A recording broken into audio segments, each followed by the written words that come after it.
Truth Talks. Please, I'm excited about the Truth Talks. They are addressing true fellowship and what it means, what true fellowship and corporate worship looks like according to the Bible. All right, now we're all here. Good evening. All right. I'm not even going to ask you where we are. We're on 14, right? Psych. We're in Chronicles 13, last chapter. Ha ha. Ha. Y'all remember last week when I did say read Chronicles 10 through 13 to finish out the stories of Jeroboam, right? Because we're getting ready to close the light, not just on Jeroboam, but we're getting ready to close the light on his entire house. But before we get there, we got to see what's going on between these two kingdoms, right? Anybody forget we're dealing with two kingdoms just because we've been talking about Jeroboam, old prophets in their land, what's going on there. Don't forget Rehoboam. Or, yeah, that, huh? There it is. Don't forget the South. So for y'all reading pleasures, y'all get to hang out with my voice for a little bit and just key in. I'll key up the moment of what's going on here. All right. As we get ready to close out on Rehoboam, we know that the golden calves have been built. We know that this town is wicked. We also know that it's been some back and forth between the two, right? As we read in Kings, it was Rehoboam was saying, hey, I'm ready to go down and get busy. God said no. He said, okay. Jeroboam stayed where he was at, but he also built up his forces and his walls, right?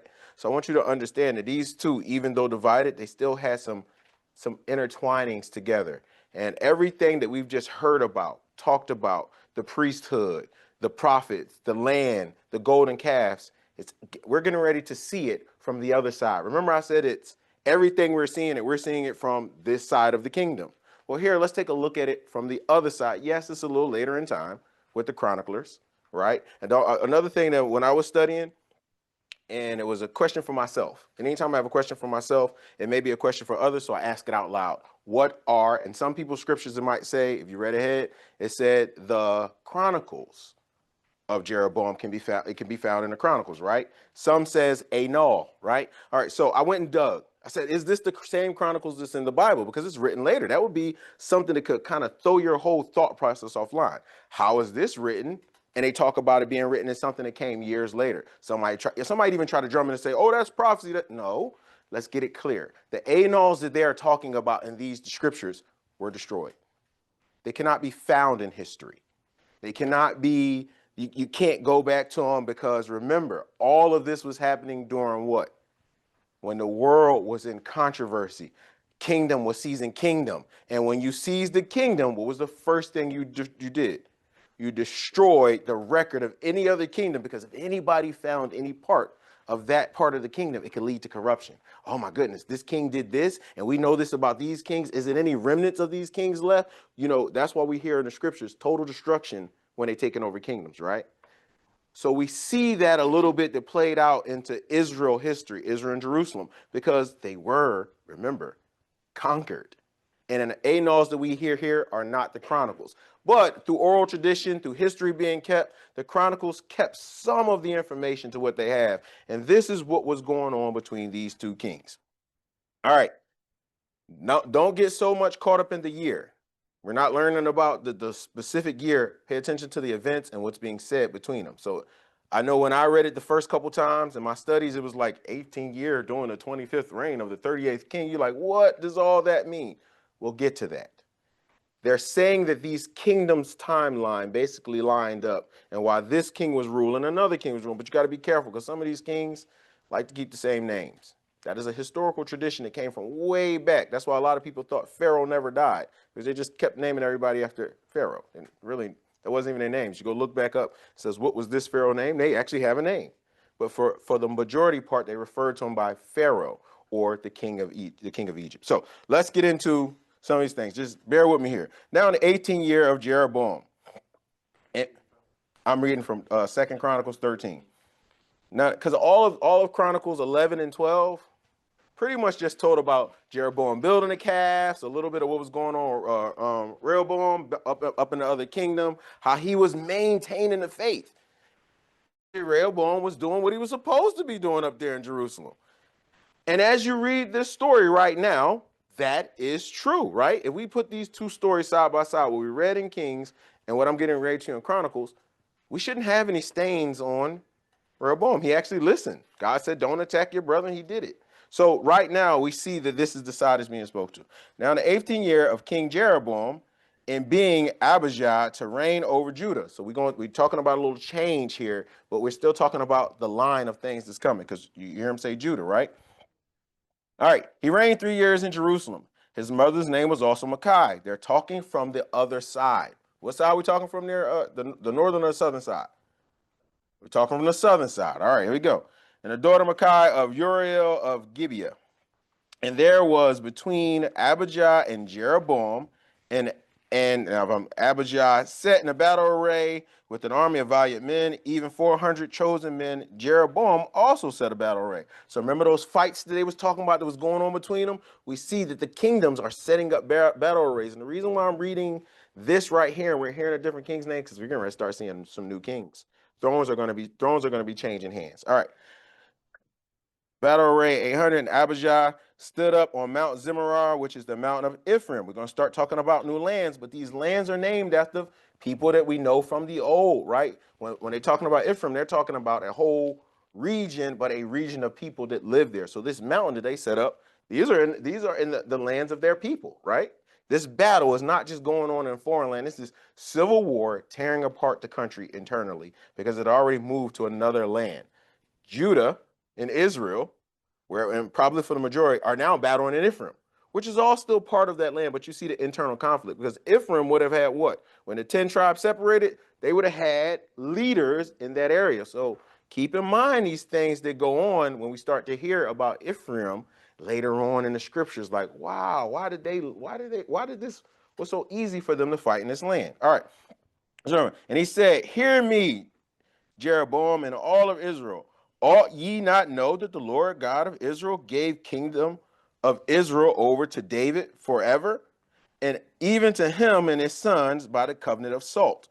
Meaning this was a covenant that was made, etched in, had it. Remember, salt. Jesus described what salt was, right? In a later scripture, how valuable it was. This covenant, and if he's saying this covenant was made in salt, salt was more precious than money. So this covenant was saying it was made with such a precious cost. All right. So this covenant he made was salt. Yet Jeroboam, the son of Nebat, the servant of Solomon. Now he's starting to remember. Hey, you are a servant. You weren't the king. This kingdom line is supposed to remain on David. Why are you warring against us? Even to him, his son, the covenant of salt, Jeroboam, son of Nebat, the servant of Solomon, son of David, is risen up, and he hath rebelled against his Lord. Now this sounds like rebellion, right? As opposed to king or being torn away from. You notice how it's saying rebellion here. You got this in rebellion. You didn't get this the right way. You're rebelling against the throne. But we all know from the kings, and that's why I said the chroniclers tell a little bit of a different story of the line of kingship, because we know that kingdom was what? Torn away. But here it's like, oh, it was a coup. It was somebody rebelling, right? And risen up and has rebelled against the Lord, against his Lord. Now you see his lowercase, right? That means the Lord of the land. That's who he's rebelled against. Not the Lord of all, the Lord. He's rebelling against the kingdom of Judea. Why are you doing this? He's asking. All right. 7. And he hath gathered unto him men in vain, the children of Belial, all right, and have strengthened themselves against Rehoboam and the sons of Solomon. Where Rehoboam was a young and tenderhearted and could not withstand it, meaning he didn't have the wherewithal. It's not just the combat experience. Remember what they talked about David and Solomon when they actually went out to either have democratic conversations or in war talk. They talked about how they waxed and waned of the heart, the mind, the knowledge of what was going on. But Rehoboam didn't have all that. He wasn't there. He didn't have that knowledge put on him. So you see how it falters here in this situation, right? And he couldn't withstand him. And now ye think to withstand the kingdom of the Lord. So you see how it's saying. This is the situation. Now we see the big L. Because now you're not just going against the Lord of the land, you're going against the Lord overall, because this was given to David. This is the claim that he's proclaiming and putting out here to Jeroboam. And I'm putting the two together because we're getting ready to roll from one. What you got? Little L and the big L, which is very important, because the big L here is all the letters are capital. That's another thing that sometimes you just have the L capital and the rest of the letters lowercase. And so just notice those stuff like that because it's important. Go ahead. And now you think to withstand the kingdom of the Lord in the hands of the sons of David.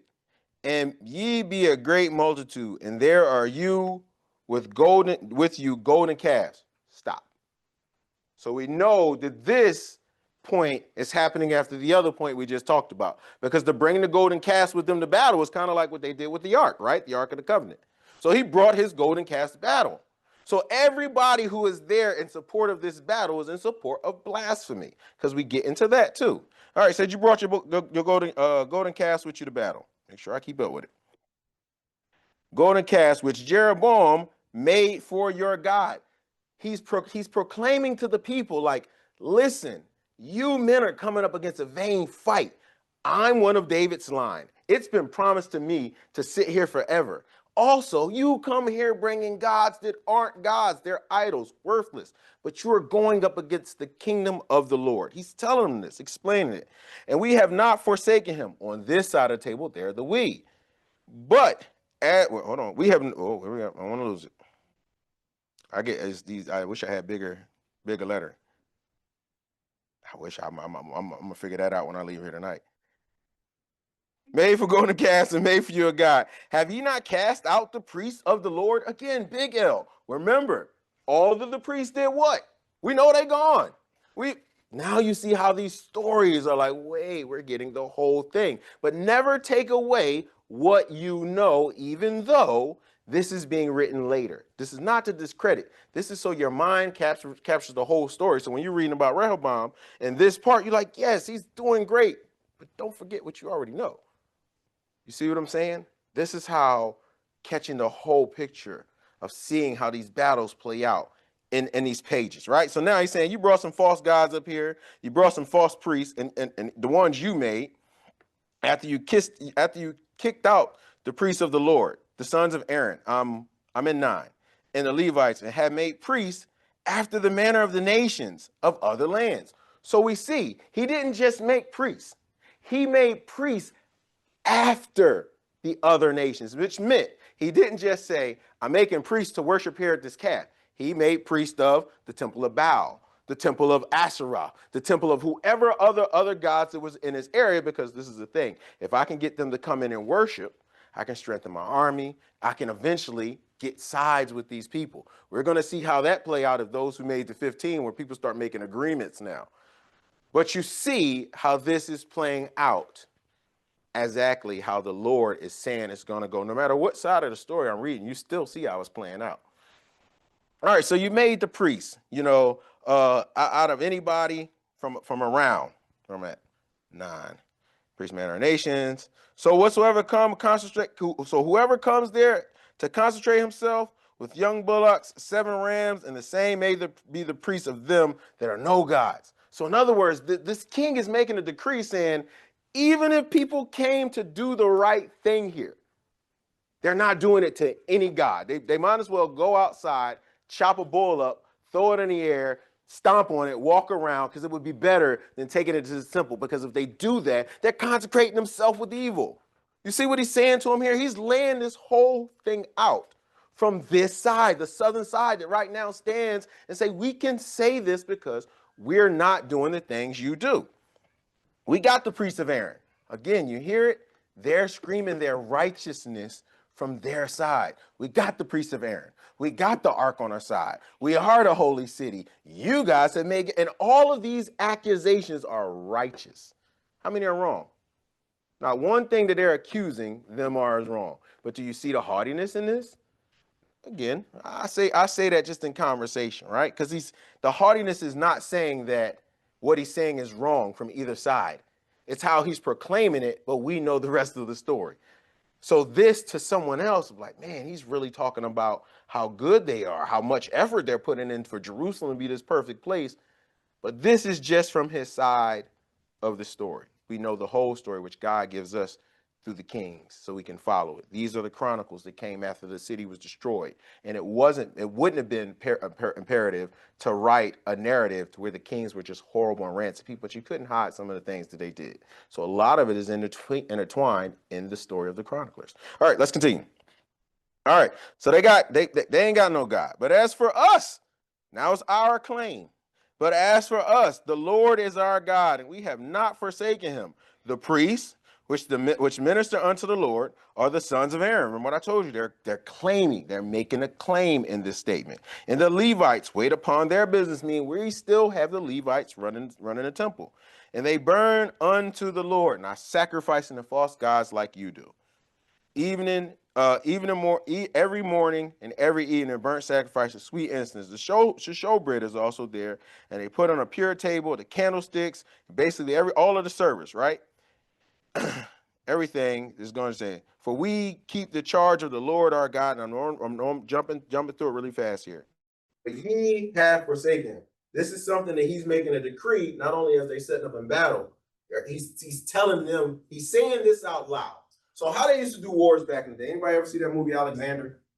The way they used to do wars is kind of crazy. The more I looked into the Bible, the more I had to look into how wars was done to fully understand. We're hearing this and we thinking like, oh man, that's crazy. How he had all the time to say all this. Well, a lot of times it will be a battle array set up. And we just heard about the battle array set up.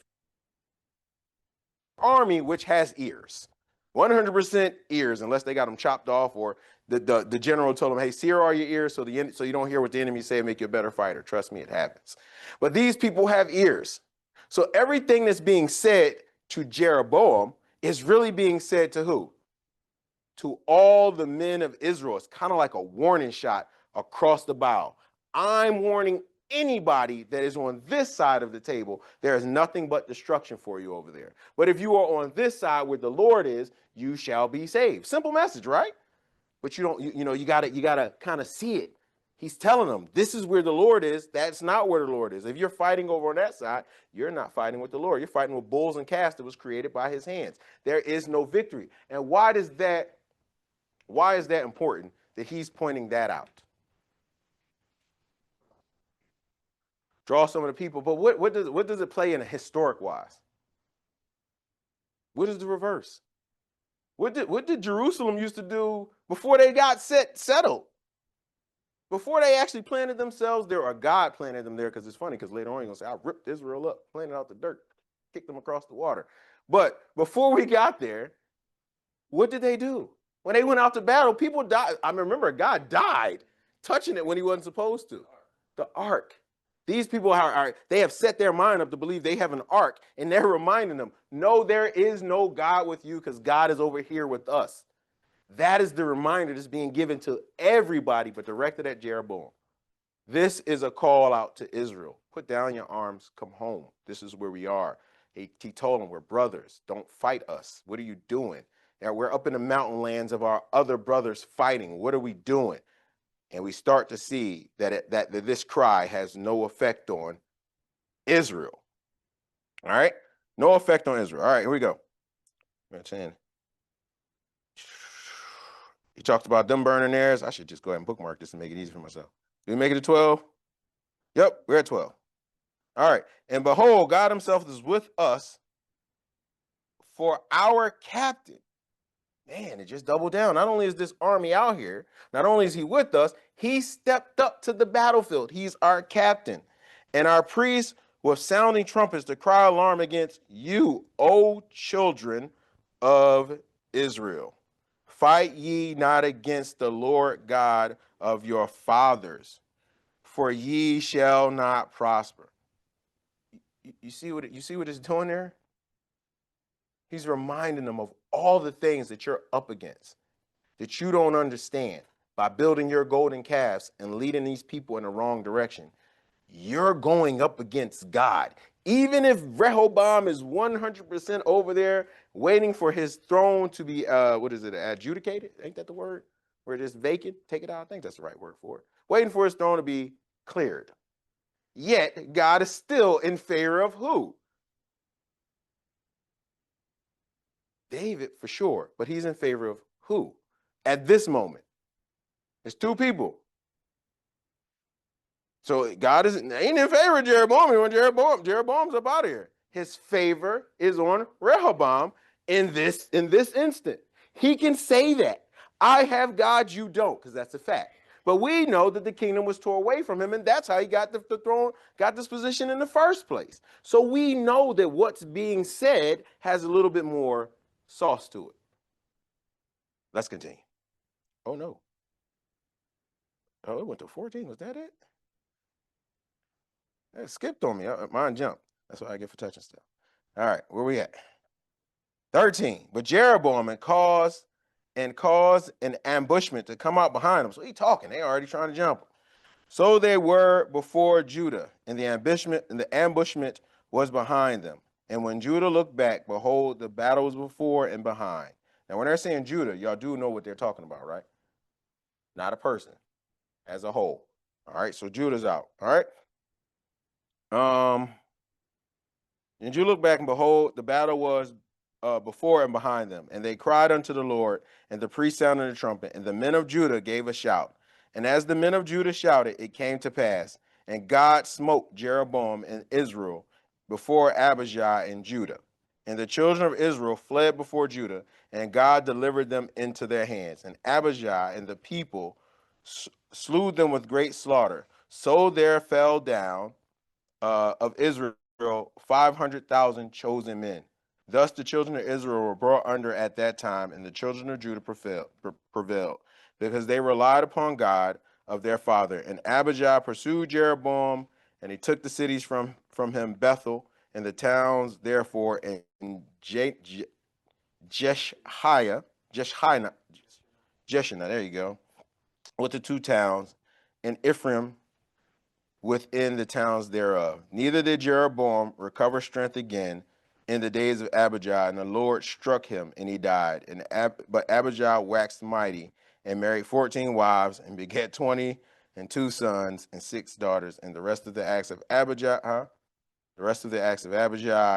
and his ways and his sayings are written in the prophets of Adodo. We don't have the prophets of Adodo either. Some of these books are gone, lost to history.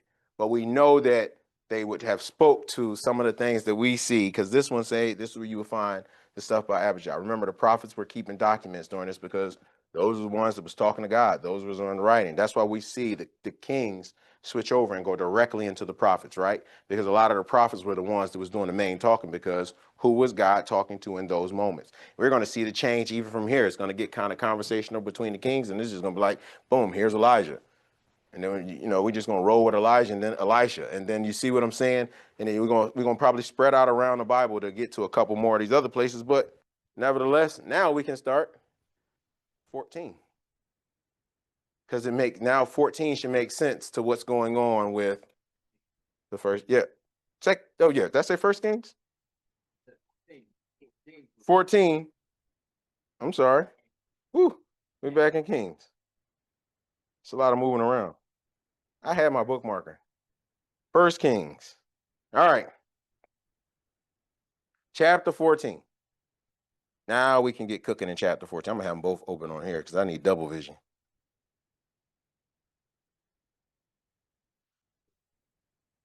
All right. Who read ahead? Cool. All right. So all those who read ahead, you know what's coming. We got a little bit of deception, a little bit of cosplay, little blind man sees everything, little prophecies already known before you step in the door, little, hey, now that I got the information, I still went home. That must be crazy. So let's follow the story along. All right? Because everything I just said actually happened. So let's start. All right, at the time of Abijah, the son of Jeroboam, fell sick. So who are we talking about?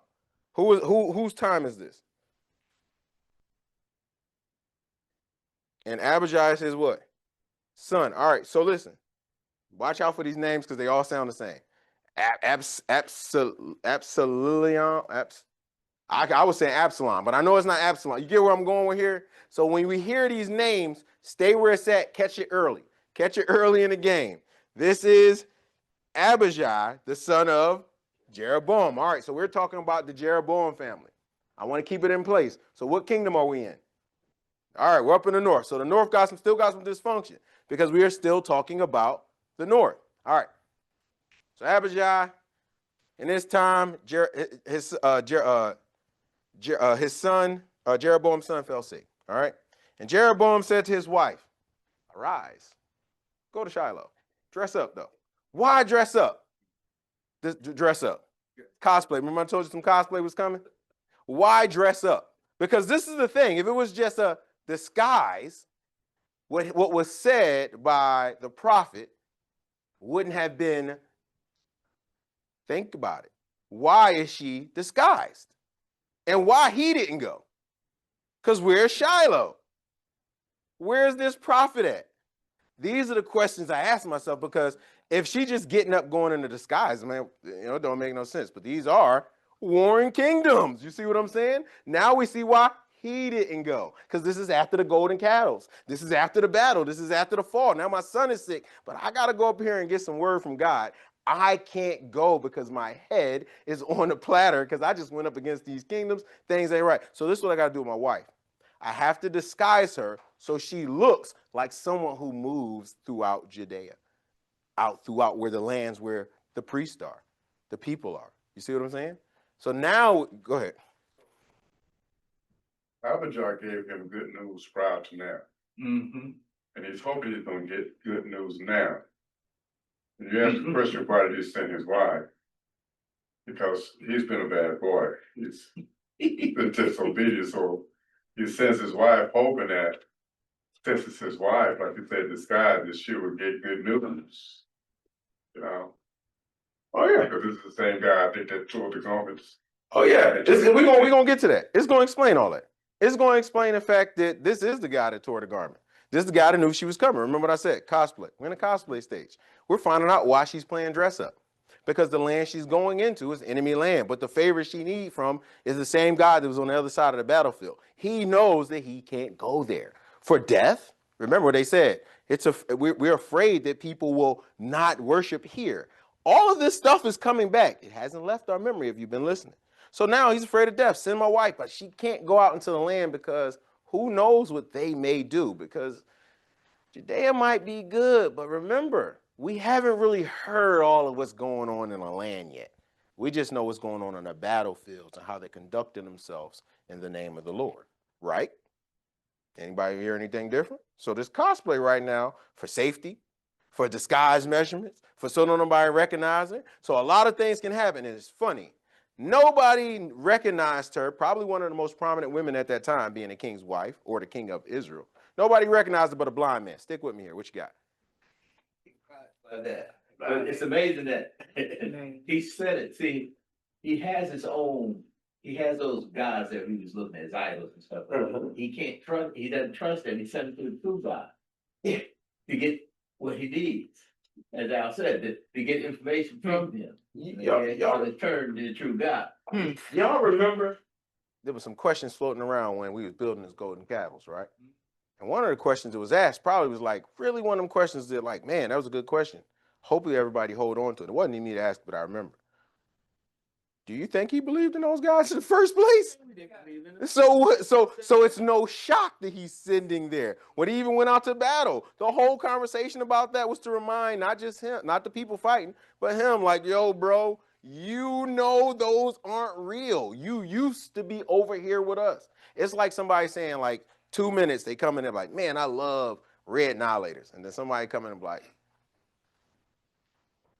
man, red annihilator's the worst, man. And like, bro, you just had a whole pack 5 minutes ago and you seen some blue ones. Yeah, man, but these blue ones, I made them and I like them. And everybody follow me because of the blue ones. But like, yo, but them not even real annihilators. Them Jones got all types of nastiness and its chemicals is killing you. These ones just got fruit juice annihilator. I don't even know what annihilator is, but they got fruit juice and that plastic stuff that you chew on for a long time and eventually swallow.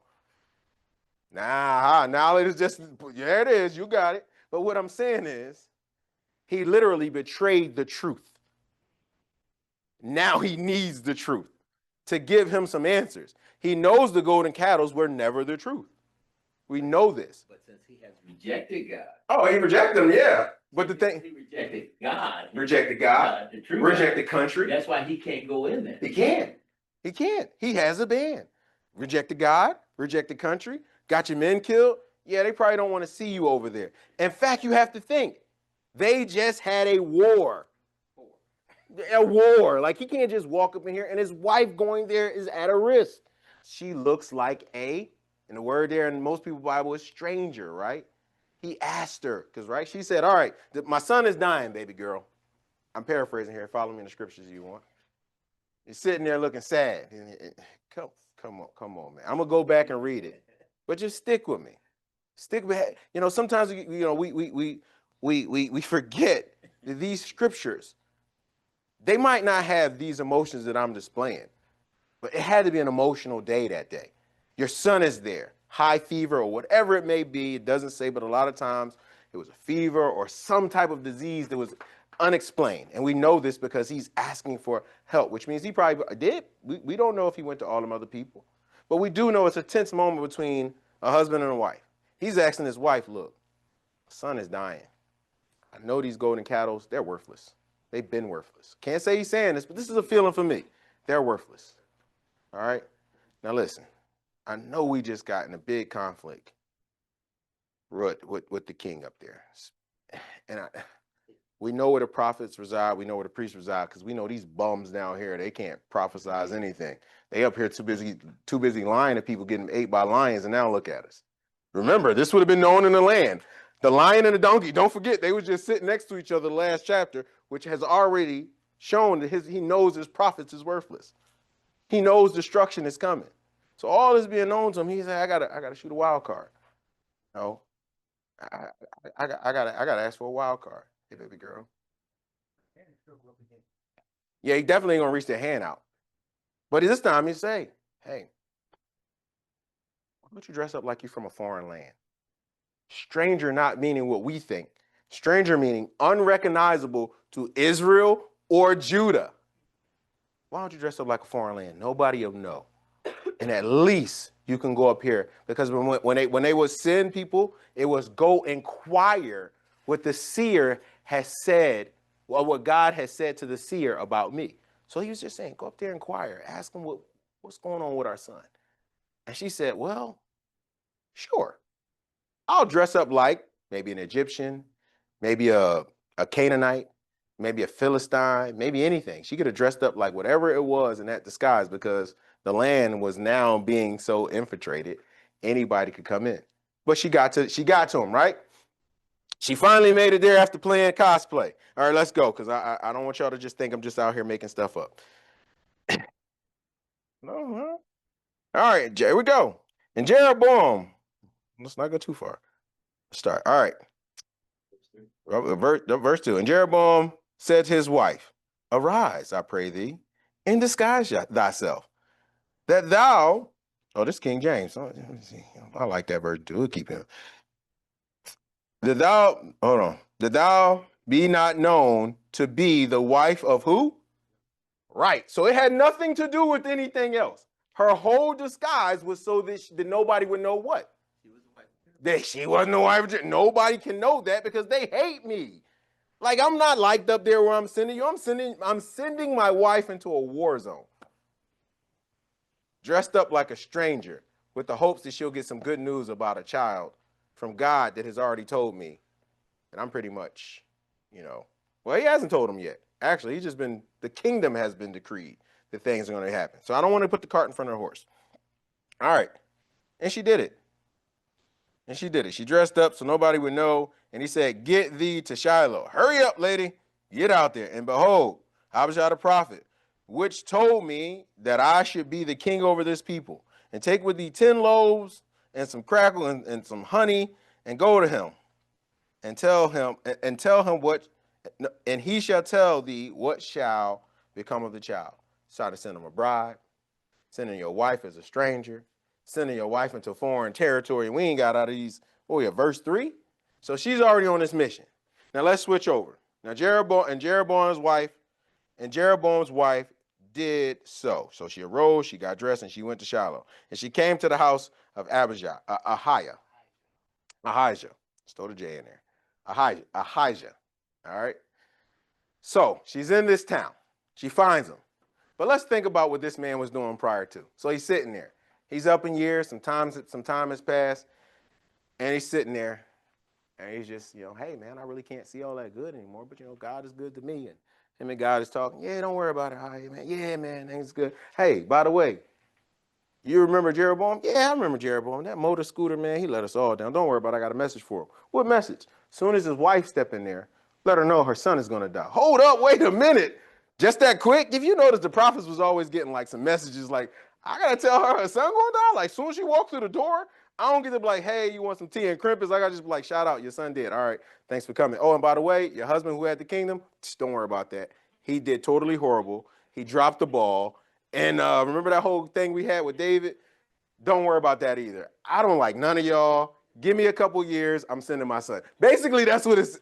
If you look at it, you can start to see the frustration of the scriptures. I mean, when we really look at it, right? God is getting to a point with people he's appointing saying, hey, do this. Now we're saying to a point, meaning we know the story, we see how it's going, and we understand that God is going to get irate. I'm not sitting here saying I know the emotions of God. I'm going off what the scriptures is telling everybody, that God got angry with Israel. He didn't get angry with Judah. He got angry with Israel. And this is what he's going to do. I want you to understand that anger sometimes doesn't always mean I'm mad at everybody. He was mad specifically at this guy to a point where he said, you know what? I don't even want your line to exist anymore. So let's go here. Oh yeah, I forgot that total eradication of a bloodline. Sorry about that one. Yeah, but this train is rolling. Yeah, I can't. All right, so she goes there. All right, she came to the house of Abijah, but Abijah could not see, for his eyes were set by reason of his age. Ahijah. He couldn't see. He's going blind. He's sitting there. Remember, sitting there blind. And God comes and tells him. And the Lord said to Ahijah, behold, the wife of Jeroboam, she come to ask of thee of her son, for he is sick. And thus shall they say unto her, meaning you're going to give her the first message. And the second message is the second thus. It wasn't like thus and thus, like just have a conversation. No, first message. And then after that, you're going to give her the second message. Thus and thus you will say to her. Meaning I got two things to say to her. She only coming for one, but I got two. You get what I'm saying? She only came for one message, but she got two. Where we at? Thus and thus thou shalt say to her, for it shall be when she cometh in that she feign herself, that she's basically trying to be another woman. She feigns herself to be another woman. And it was so when Ahijah heard the sound of her feet as she came in the door, that he said, come in, thou wife of Jeroboam. Why feignest thou to be another? Why are you acting like a stranger? All right, so we look at this, right? She's coming to deceive him, meaning she had a plan to walk in here as someone else and then ask. So let's back up a little bit. So could the dressing up as another person was to fool him because she knew his eyes was bad? Or was it exactly what she said? Because it was the wife of Jeroboam, right? But this was not fooling a blind man, I told you. It was cosplay that was undercover by a blind man. Now here's where we get to a tough decision. Because he tells her all the things that's going to happen to her kingdom. But he tells her one thing that I'm surprised it didn't stop her in her tracks. But we also know the will of God is going to go forward. But I always put things in perspective to people who might say, man, I would have did this, or maybe I would have. Of course, it's easy to do that. I used to hear this joke, and I used to tell it to all my guys before they left, and it was more like, hey, it was two guys in the car, and I'm going to say it real quick. It was two guys in the car that was riding down the street, cops pull them over. The passenger on one side, the driver on the other side. And the driver's getting a ticket, and the officer hit him in the head with the nightclub. Beep. And he walks around to the other side of the car, taps on the window, looks at the guy, hit him on the head with it. He said, hey, officer, I ain't violating no crimes. He said, because you're going to get down the road and tell your friend, I wish he would have did that to me. Therefore, I fulfilled your wish right now. So let's see what's going to happen. You see what I'm saying? So as we look down the road, what? Right. Because this is what it is. The cop saw that he may come out and try to deceive him before, or have something to say that was happening. Before any of this can happen, there was no deception. There was no second bump to the head, because here's the whole truth, and go bump your own husband in the head. But she didn't stop. She heard the prophecy of the kingdom being ripped, and I know I'm getting quite ahead, the kingdom being ripped in her son, soon as she walked through the door, she would die. Now, I say that because remember what I said about how most people would say, well, I wouldn't have went home. As a good mother, somebody tells you as soon as you walk through the door, your son is going to die. How many of y'all will walk through that door?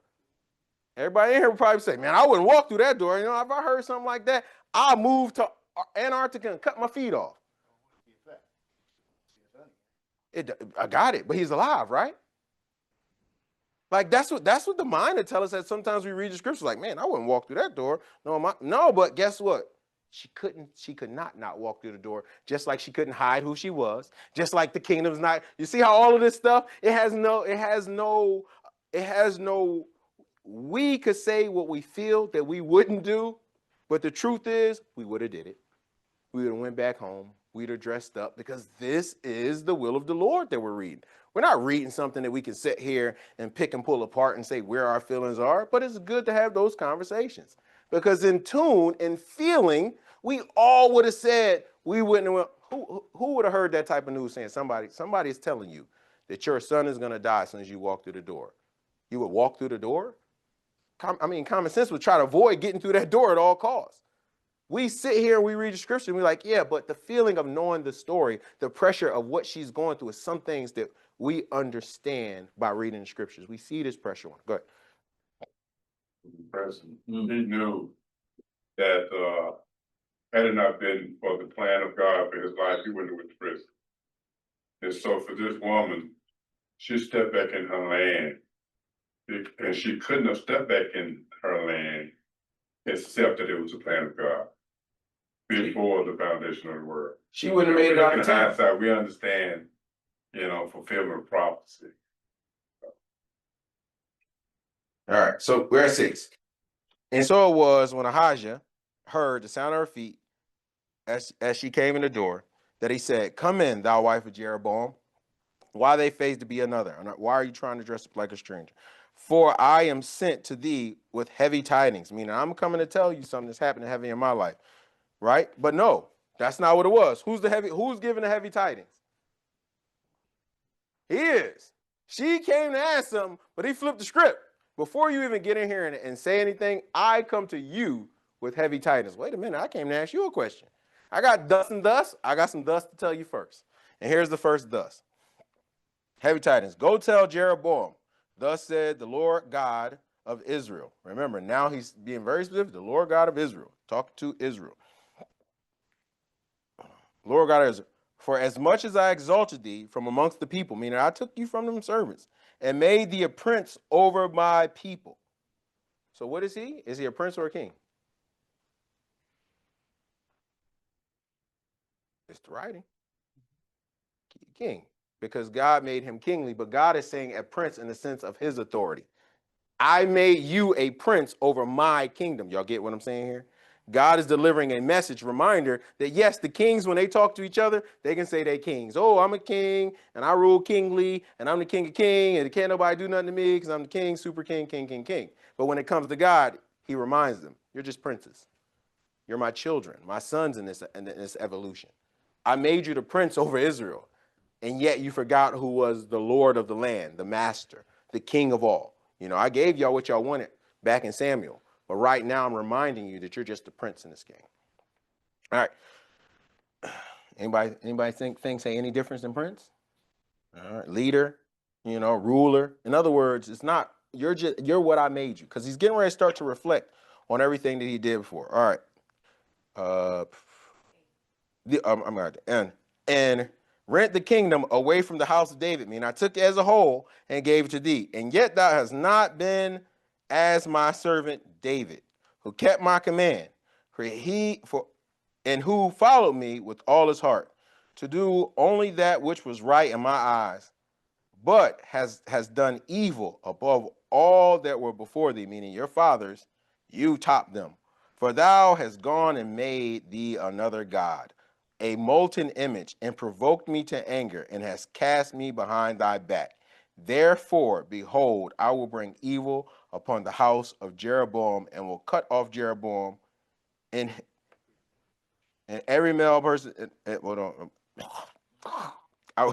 Behold, I will bring evil upon the house of Jerry and cut off from Jeroboam him that pisseth against the wall. That's what the King James Version says. Meaning the men that will go to battle, the warriors. He's going to cut any male off. All right. And him that is shut up and left in Israel, and I will take away the remnant of the house of Jeroboam, and I will make him away dung till it all be gone. Basically, dung that I'm going to sweep out the door and get rid of. Some of them actually say dung swept out the door.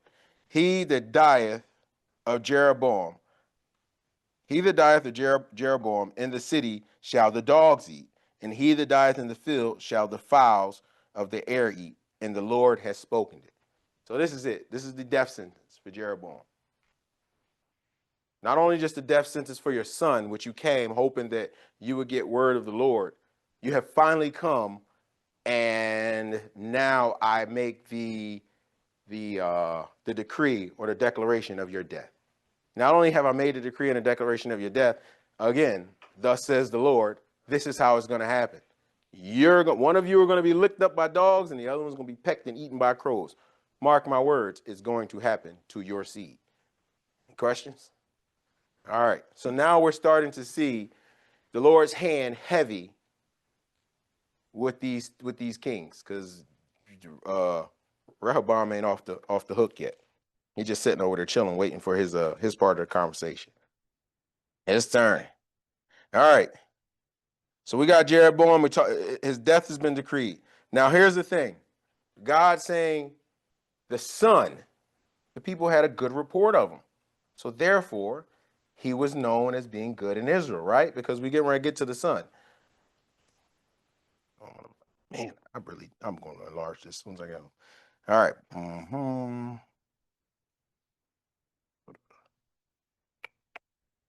Okay. Arise, therefore, go thee to thy own house. It's time for her to go back. And when thy feet hit the city, the child shall die. It wasn't even her door. It was the city. Soon as she got to the city, the child died. And all of Israel shall mourn for him and bury him. For he only of Jeroboam shall come to the grave. Because of him there is found some good things towards the Lord God of Israel in the house of Jeroboam. Moreover, the Lord shall raise him up a king over Israel. All right. Now we're talking kings again in the sense of putting somebody back in an authoritative seat, meaning the Lord is going to establish the next person that can have this king to king conversation. You understand? It's not like saying he's going to create a king or he's giving up of his kingdomship, but he's also talking about putting a physical person in the throne. He's saying, I physically put these people in the throne. Kind of an echo throughout the future. The king that's going to be put on the throne is one of my choosing, who I am well pleased, for lack of better terms. All right. King over Israel, who shall cut off the house of Jeroboam that day. But what? Even now, that's but, question mark, but what? Even now, for the Lord shall smite Israel as a reed shaken in the water. He shall uproot Israel out of this good land, which he has gave to their fathers, and shall scatter them beyond the river, because they have made their grooves provoking the Lord to anger. And he shall give Israel up because of the sins of Jeroboam, who did sin and made Israel sin. So now we see a line of not just Jeroboam, but now who else is being punished? Israel. Israel is being punished because of Jeroboam. That's the line. We see that. Israel followed Jeroboam, but Jeroboam is the one that's, we talk about his bloodline being wiped out. Israel's talked about as being scattered, but because they followed what Jeroboam was doing, but Jeroboam made them sin. You see what I'm saying? They still sinned. They still had to go be scattered out, but Jeroboam was the one that led them. So this is why we see the greater punishment, and then we see the people being scattered. The people did not come out of this. It wasn't just Jeroboam and the people were saying, no, we don't want to do that. That's a horrible idea, Jeroboam, boo, golden calves. We've seen that before, right? We've seen when they tried to issue in new religions and the people rebelled, but they didn't. We don't hear any rebellion from Israel. We actually hear them say that their marching men went to war and they lost a large majority of all the people of Israel. If you go over there, kind of do the math, you'll have an estimate of how many people was in Israel, and that number, and you're like, man, that was a lot of people, but it was probably a drop. We're talking about millions and millions of people. You still don't want to lose any lives, but when they brought them out to war, those was mighty fighting men. All right. Hopefully I got an answer. It says that Jeroboam's son was gonna be the only one buried because he was the one that the Lord found. He is the only one in the house of Jeroboam whom the Lord, the God of Israel, has found anything good. Right. So as the child, right, we don't get a lot about his age. I even went back for y'all, to everybody, even for myself, probably more for myself than anything, and say, hey, let me go look this kid up. What did he do to get a good report? It has to be something in history that made this say, you know what the good report was? The people of Israel. It said it. He had good report amongst the people, which the Lord heard. The Lord heard of his good report, right, from the people. That's what it said. Was not. Oh, he died. We're getting there. Okay. He died. He just had a good report, which means that the Israel came out to mourn him. The other prophecies, right, getting eaten by a dog, ain't nobody out in them fields mourning you. Most of those times, those things was happening during war. If y'all read far ahead, you'll see those things happen in war. This is the child that she's going to try and save. So when she gets back, this child is dead. First person in the line, right there. All right, so let's get to that part. So after he tells them about the sins that Israel did, going to scatter, kingdom being tore away, and Jeroboam's wife arose and departed, and she came to Tirzah. And when she came to the threshold of the door, the child died, and they buried him. And all of Israel mourned according to the word of the Lord. You see that? Because he had a good report. They're mourning him just because he had a good report. That's all it tells us. History doesn't have anything on the history books. He was young. It doesn't really say much, but we do know that he had a good report amongst the people of Israel, which made them all come out and lament for this child, which we know they're not going to do for the future kings. Make sense? This is the only one they did this for. All right.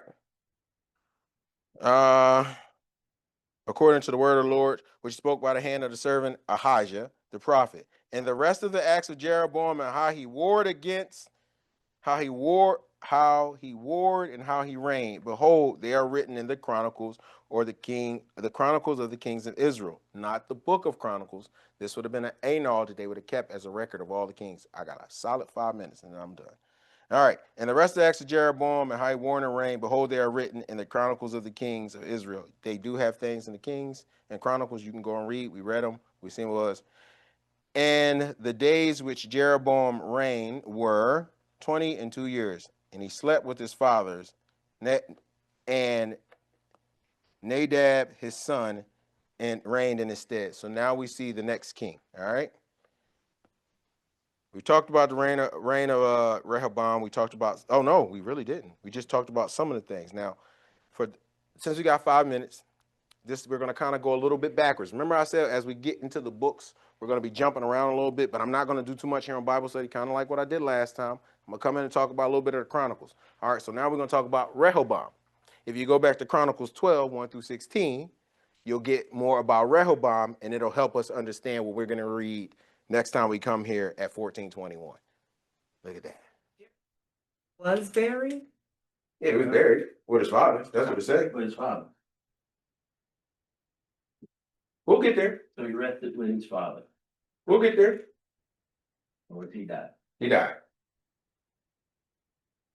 Don't take everything that you see right now, because remember, the story writer is just writing it to a close. You see what I'm saying? He's writing this part to a close. It doesn't mean that this is how it closed. It's just a close. If I was just to leave it right there, you'd be like, well, what happened to Rehoboam? Well, we're letting you know that if you never read past any of this part, you know that he died. And you have the information that if you look backwards in a retrograde of reading the story, you'll see that eventually he died in those manners, which led to the death for him to rest with his fathers. Kind of get where I'm going with that? As we get into the story, you'll see those things. You'll kind of get that lined up. All right, I think that's my time.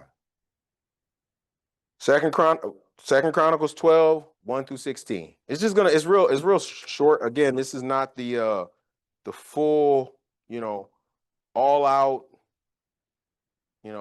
annals like you would have had where they would have recorded the king's information from birth to death. They don't have those. We just get what we get because this is how history has preserved it for us to go through the scriptures. To be honest with you, I looking through the Chronicles and the Kings is probably, if you cross reference to other cultures like Assyria, the Greeks, the Romans, you'll get bits and pieces of Jerusalem history. Then if you read like stuff like Josephus, you'll get stuff like that from there because he was a historian. But however, for the majority, the kings that you hear about of the scriptures, this is where you're gonna find them at. You find little pieces of them throughout history. But the thing about history is history carries the history of the ones who won the wars, but the stories were still written. The people who lived carried the oral history of it. You got to think for the first, I don't know, X amount of years when they came out of Egypt, we talking about 400-something years, a lot of that was just oral history. They were telling each other what was done in a garden. And then when they left, their families got into a place, and then we got another 40, 50, 80 years. So a lot of this wasn't written down. It was oral stories told over fires. They didn't have TVs. They didn't have phones. They sat down and they told each other the stories of Sarah, Abraham, how she was, how she dealt with God, how Abraham dealt with God. They talked about the faithfulness of Jacob, how he got them their land. They always remembered to a point where pen and paper, or in their case, stone sometimes, was began to etch the information so that we can benefit from it now. So at the end of the day, this all points us to Jesus Christ, however we look at it. But when you look at the information over through history, it amplifies things from these pages to real life. So that's all I got for tonight. Thank y'all for hanging out with me again. I love it. I love y'all.